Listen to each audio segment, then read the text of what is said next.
What's up guys? Welcome back ulit guys sa ating T-Fry TV. So ayun guys no, ang iba-vlog ko naman ngayon guys, ang aking pangatlong vlog na ikakabit. Yan.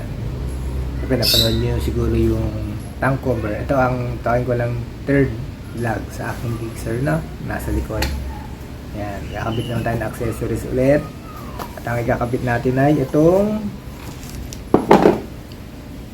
basahin ko guys no. Yan.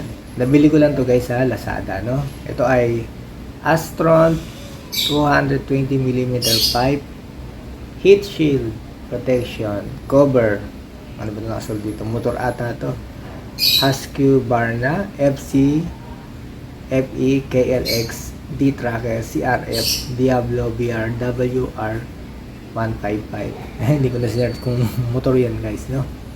Yan. Anyway, ito lang guys ang ating i-vlog nga. Itong makita natin sa Lazada na gusto kong ikabit dito sa aking tambucho. Yan. Pero sa bandang unahan siya guys no. Yan, di ko alam ang tamang sakto yung tawag doon no. Pero basahin ko muna itong aking binili no sa Lazada. Ito guys no. Ayan. At ayan. Palagay lang din sa kahon ay Astron High Performance Products Motorcycle Parts no. Ayan, high safety and good abrasion resistant, reliability, long service, high temperature resistant. Ayan, alam mo nakalagay sa kahon. Ayan, exhaust pipe guard. Ayan, nakalagay short 40 silica. Ayan, kung ano yun. Ayan guys yung mga nakalagay dito no? Ayan, at ito siya. Meron siyang balot na ewan ko, tayo ko lang parang silicone, pero pagkakaalam ko ay ano to, talagang niluto sa mataas na temperature no. Alam mo matutunaw, malalaman natin yan guys pag nilagay natin sa ating tambucho sa bandang unahan no. Yan, at may balot nga na silicone, tawag ng silicone no, dahil hindi ko basa kung ano yun. Try ko nga tignan.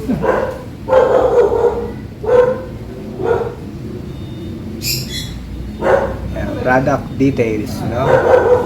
Ito guys no, masahin ko na sa Lazada yung kanyang specification no. Item specifications, material aluminum and silicone. Tama ako, silicone no.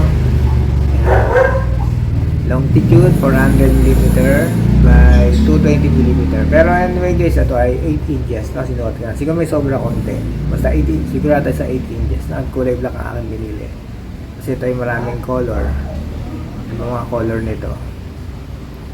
Yan, may red, may kakulay nito, yung green. Pero mas pili ko na yung black, baka ma-over. Ma-over yung aking motor sa kulay. May color blue at orange at red. Ayun guys, na-explain ko muna yung itong mga tornilyo.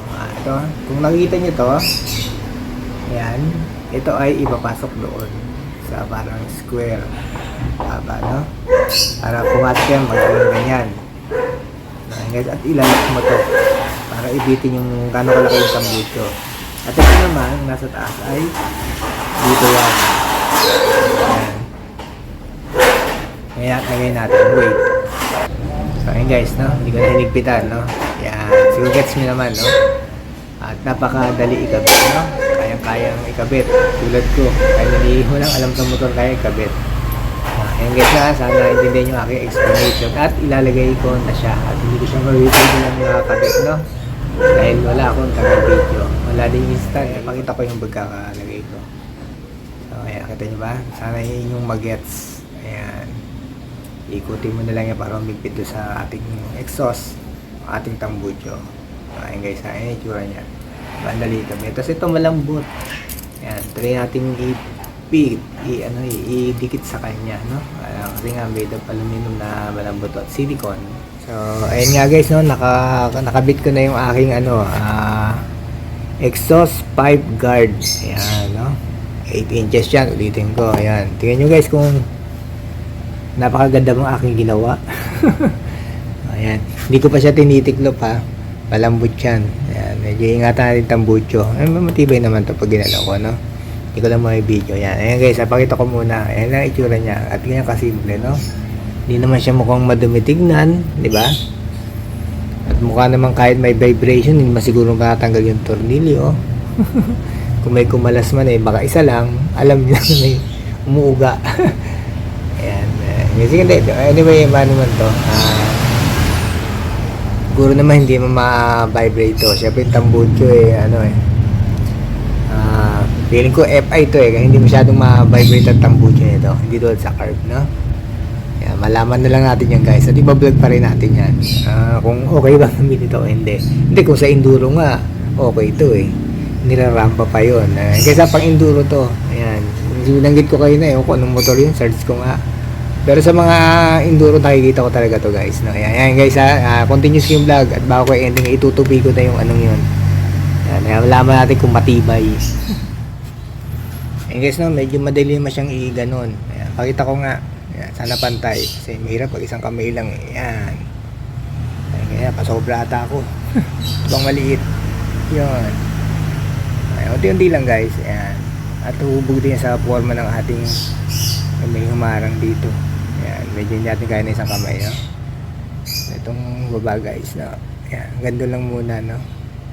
Ayan, pinakita ko lang guys, no? Pero wala tayong taga-video at konting ganun lang. So, ayan guys, continuous ko na. Tapos pakita ko na yung pag na-hulma ko na talaga yung hindi kaya ng isang kamay So, ayun guys, ito na ang finished product ng aking naisip. Sabi natin pang customize ng aking Gixxer. Ayan, nakita nyo ba guys, no? Ayan, teka, lapit ko muna. Ayan. Ayan. Guys, na-guys yung aking pagkakabit, no? Hindi siya sumasayad. Feeling ko hindi naman talaga matutunaw ang silicone. Ayan guys, no? Isa pa. Ayan. Hindi natin ma-activate tong super steady sa ating setup ng setup ng view ng ating Samsung A73, no? Ayan. Ikot tayo guys, no? Kabila. So, ayan, medyo tagalan ko yung video. So, ayan siya guys, ganyan lang siya kasimple at napakalinis naman. Mas maganda sana kung itim yung kinabit na color black yung pang black. Ayan, comment na lang kayo kung may nabibili kayong black na ganyan. Papalitan ko yung black yan para hindi halata. So, lalayo tayo guys at ayan ang itsura niya.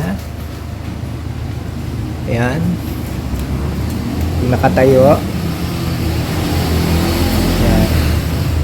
Pwede pa natin sigurong ibahin yan or ibahin nyo. Pwede nyo bang iangat yan para mas naka-curve siya, no? Maganda pag naka-curve ba. Pero ito okay naman dahil sa angulo mo tignan, sakto na naman. Ayan guys, konting higpit lang ako dyan. Pwede ko pa yung baguhin.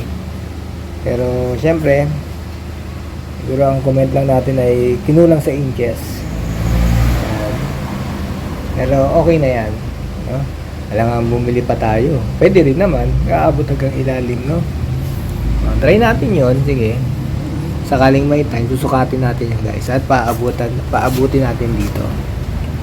Pero syempre, bago natin gawin yun ay kakabit natin yung ating belly pan. Yan guys. So, yun na hindi ko kaya ikabit. Kaya, port vlog yun. Yan, simpleng belly pan lang muna aking binili. Wala tayong budget. Tapos pag gusto ko yung nakaganon na belly pa hanggang ilalim ng engine ng cover, no? Yan. Kasi kakabit yung belly pan dyan. Baka tumama dito. So guys, pag tumama pa to, iaangat ko to. So pag natakpan to, hindi natin kailangan bumili ng ganito, di ba? Yan. Hindi natin dala yung belly pan ko So yun guys, thanks for watching. At ulitin ko, ito ang kanyang Astron motorcycle parts. Ayan. Exhaust pipe guard. Short 40 silica. Ayan guys, Sana nagustuhan nyo yung aking vlog at pwede nyo siyang gayahin. Ayan. Pang enduro yan. Hindi yan pang Gixxer.